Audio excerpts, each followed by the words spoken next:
वैशाख मास के महात्म के 6ठे अध्याय में भगवत कथा के श्रवण और कीर्तन का महत्व तथा वैशाख मास के धर्मों के अनुष्ठान से राजा पुरुयसा का संकट से उद्धार का वर्णन किया गया है।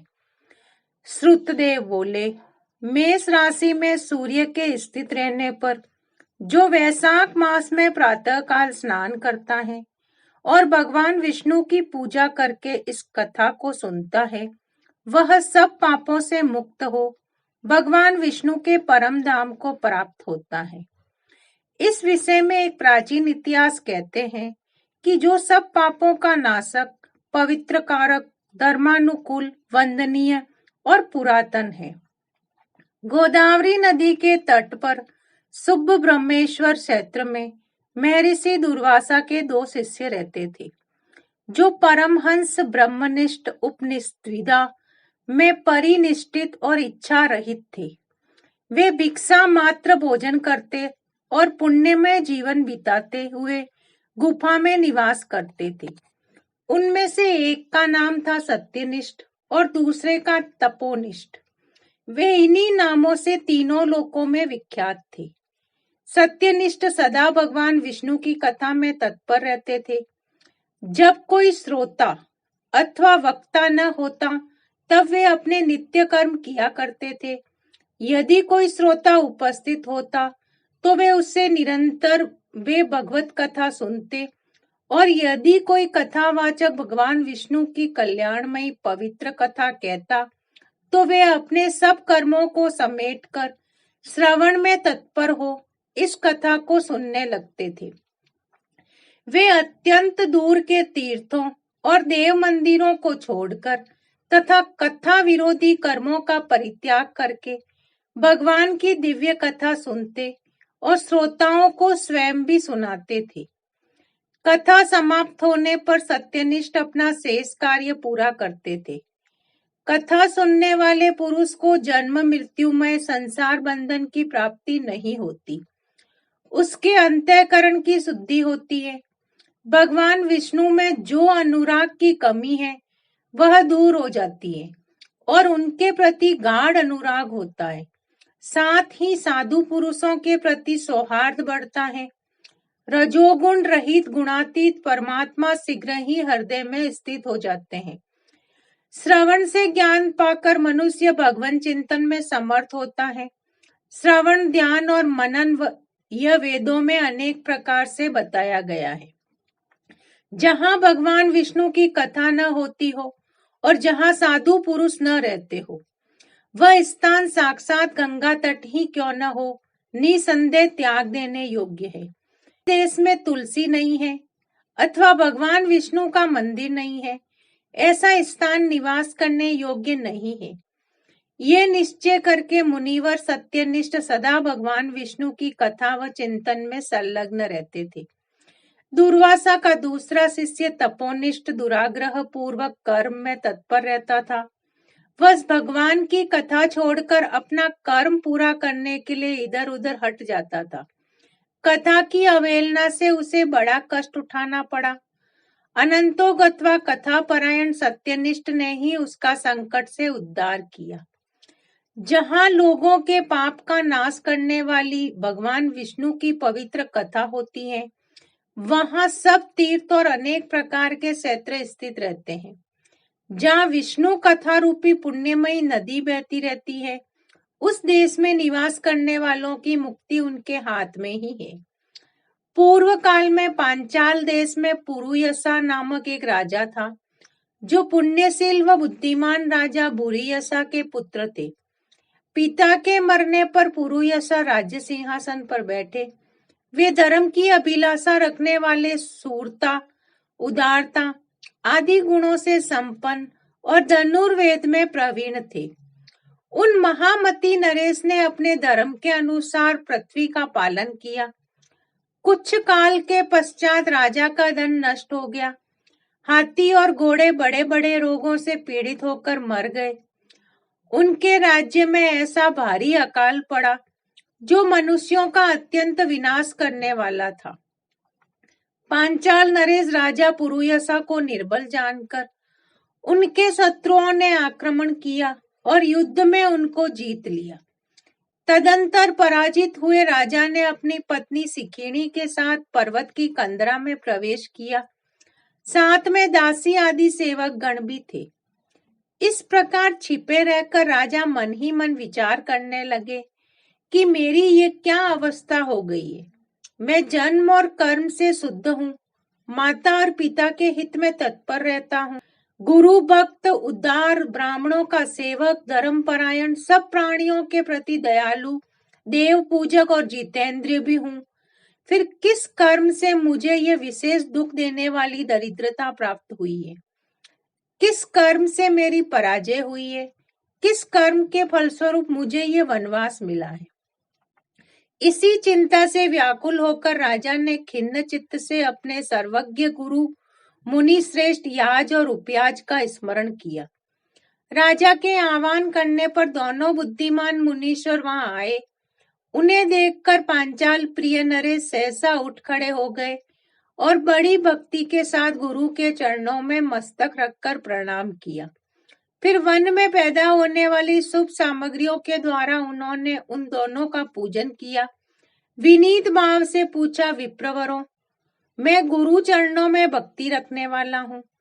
मुझे किस कर्म से ये दरिद्रता, कोष हानि और शत्रुओं से पराजय प्राप्त हुई है? किस कारण से मेरा वनवास हुआ और मुझे अकेले रहना पड़ा? मेरे न कोई पुत्र है, न भाई है और न हितकारी मित्र ही है। मेरे द्वारा सुरक्षित राज्य में यह बड़ा भारी अकाल कैसे पड़ गया? ये सब बातें विस्तार पूर्वक मुझे बताइए। राजा के इस प्रकार पूछने पर वे दोनों मुनि श्रेष्ठ कुछ देर ध्यानमग्न हो इस प्रकार बोले, राजन, तुम पहले के 10 जन्मों तक महापापी व्याध रहे हो। तुम सब लोगों के प्रति क्रूर और हिंसा परायण थे। तुमने कभी लेस मात्र भी धर्म का अनुष्ठान नहीं किया। इंद्रिय संयम तथा मनोनिग्रह का तुम में सर्वथा अभाव था। तुम्हारी जीवा किसी प्रकार भगवान विष्णु के नाम नहीं लेती थी। तुम्हारा चित्त गोविंद के चारु चरणारविंदों का चिंतन नहीं करता था और तुमने कभी मस्तक नवाकर परमात्मा को प्रणाम नहीं किया। इस प्रकार दुरात्मा व्याध का जीवन व्यतीत करते हुए तुम्हारे 9 जन्म पूरे हो गए। 10वां जन्म प्राप्त होने पर तुम सह पर्वत पर पुनः व्याध हुए। वहां सब लोगों के प्रति क्रूरता करना ही तुम्हारा स्वभाव था।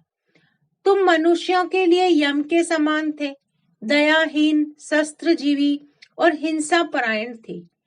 अपनी स्त्री के साथ रहते हुए राह चलने वाले पथिकों को तुम बड़ा कष्ट दिया करते थे, बड़े भारी सठ थे। इस प्रकार अपने हित को न जानते हुए तुमने बहुत वर्ष व्यतीत किए। जिनके छोटे छोटे बच्चे हैं, ऐसे मृगों और पक्षियों के वध करने के कारण तुम दयाहीन, दुबुद्धि को इस जन्म में कोई पुत्र प्राप्त नहीं हुआ। तुमने सबके साथ विश्वासघात किया, इसलिए तुम्हारे कोई सहोदर भाई नहीं हुआ। मार्ग में सबको पीड़ा देते रहे, इसलिए इस जन्म में तुम मित्र रहित हो। साधु पुरुषों के तिरस्कार से शत्रुओं द्वारा तुम्हारी पराजय हुई है। कभी दान न देने के दोष से तुम्हारे घर में दरिद्रता प्राप्त हुई है। तुमने दूसरों को सदा उद्वेग में डाला, इसलिए तुम्हें दुस्सह वनवास मिला। सबके अप्रिय होने के कारण तुम्हें असह्य दुख मिला है।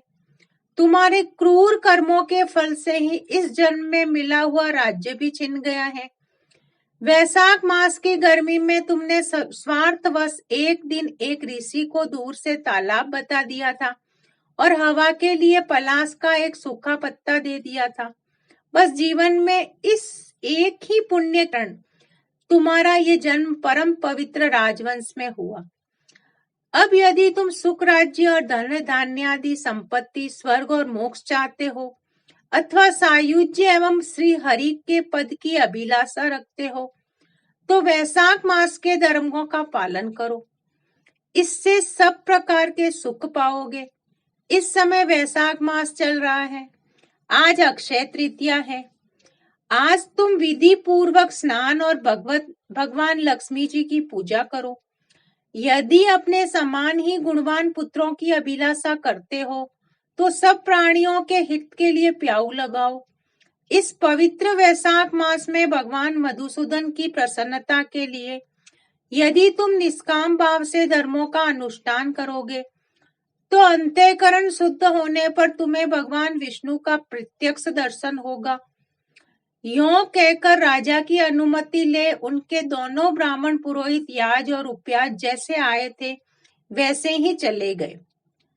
उनसे उपदेश पाकर महाराज पुरुयसा ने वैशाख मास के संपूर्ण धर्मों का श्रद्धापूर्वक पालन किया और भगवान मधुसूदन की आराधना की।